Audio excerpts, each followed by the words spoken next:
There's a battle most people never talk about, not because it isn't real, but because it's hidden so well behind shame, silence, and religion. The truth is, masturbation is one of the most common struggles among believers, yet it remains one of the least talked about in church spaces. You were told to stop, to resist, to pray more, but no one ever explained why it feels so powerful and why it keeps pulling you back in. It started with curiosity for many, a simple desire to explore what the body can feel, but what followed was a cycle that's hard to break. Every time you fall, it feels like something deeper is being lost. Your confidence, your closeness to God, your sense of control. What makes masturbation so dangerous is that it doesn't look dangerous at all. It happens in private, without another person, but it affects your spirit deeply. You know what happens after, the guilt, the frustration, the "God, I'm sorry," that you've repeated so many times, it no longer feels sincere. You want to stop, not just because someone said it's wrong, but because you're tired of feeling like a slave to something you secretly hate. And yet, you can't talk to anyone about it. You were too afraid they'll judge you or act like they've never been there. The truth is, so many believers are struggling with the same thing, silently hoping someone will say something real about it.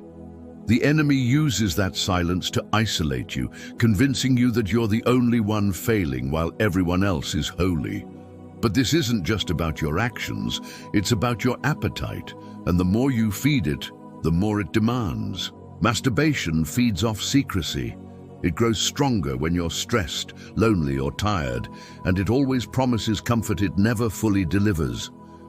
What begins as a moment of pleasure ends with a familiar weight of shame and a voice in your head saying, "You'll never be free." That voice isn't God. It's guilt pretending to be conviction, and it's designed to keep you running, not repenting.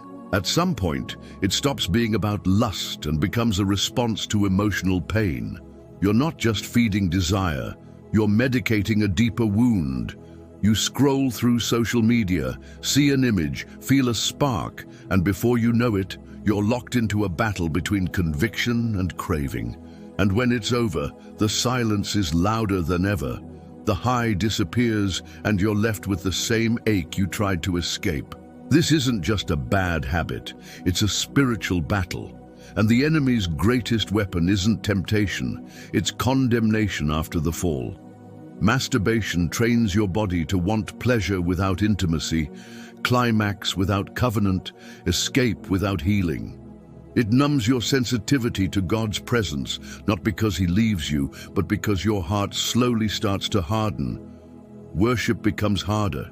Prayer feels weaker, not because God isn't listening, but because shame makes you feel like He stopped. This is how cycles form, not just through lust, but through repeated guilt that turns into hopelessness.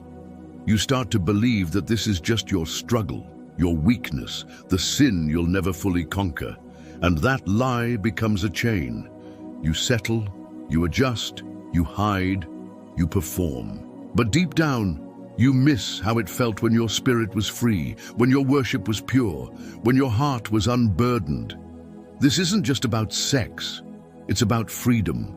Because anything that steals your joy, clouds your clarity, and disconnects you from God's voice must be confronted.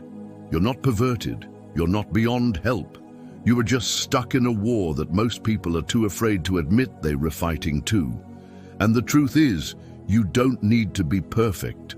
You just need to stop pretending you're not hurting. Healing begins when you're honest. Freedom begins when you stop hiding. And real change begins when you bring the battle into the light. You've cried out, asking God to take the desire away, but it keeps returning stronger, making you wonder if something's wrong with you. But you're not broken, you're human. And what you're refighting is not just physical, it is a spiritual routine wired into your flesh. You didn't choose to become addicted to this. You just kept returning to something that made the pain go quiet for a moment. It gave you the illusion of control, but now you're realizing you've lost control, and no one knows how deep this battle goes. People assume you're fine. You smile in public, raise your hands during worship, but when night falls, the struggle begins. That's what makes it so dangerous. No one sees it, but it's draining your strength, your confidence, your fire for God. You don't want to fake purity anymore. You want real freedom. But what do you do when the flesh keeps shouting louder than your spirit? You start by telling the truth, not to the world but to God, because the moment you invite Him into your weakness, the healing begins. God's not afraid of your mess. He's not disgusted by your struggle. He's moved by your honesty and your desire to be free. This isn't just about resisting temptation, it's about healing the pain that temptation keeps feeding on. Maybe it's rejection, maybe it's trauma, maybe it's loneliness, but whatever it is, Jesus doesn't just want to fix your behavior. He wants to heal your heart. You don't need more rules. You need a relationship strong enough to pull you out of the cycle. You've been trying to beat it in your own strength, but real victory comes when you surrender, not when you strive. The enemy wants you isolated because he knows lust grows best in silence and secrecy, but when you bring the struggle into the light, its power starts to break, because darkness loses strength when it's exposed. There is no freedom without truth, and there is no breakthrough without honesty. The goal is not just to stop sinning. The goal is to become whole, spirit, soul, and body. You weren't created for fake comfort. You were created for real connection, and your body was designed for covenant, not cycles. Masturbation will always leave you needing more, because it's a shortcut that leads nowhere. But the presence of God will give you what pleasure never could: peace, clarity, healing, and identity. You're not called to be a slave to your urges. You're called to walk in power, authority, and holiness. Every time you fall, don't run away from God. Run toward Him. That's what sons and daughters do. He's not angry at you. He's waiting to restore what shame tried to steal. Freedom isn't about never being tempted. It's about having power in the moment to choose what honors God. That power doesn't come from guilt. It comes from grace, the kind that lifts you up and reminds you who you really are. You're not just a person trying to quit sin. You're a child of God being called into freedom. This is your moment to rise again, to stop covering what God is ready to confront. You may have started this video feeling stuck, but you're not stuck. You're waking up. And when you wake up, you take your authority back. God didn't save you to live in cycles. He saved you to walk in victory, not just someday, but now.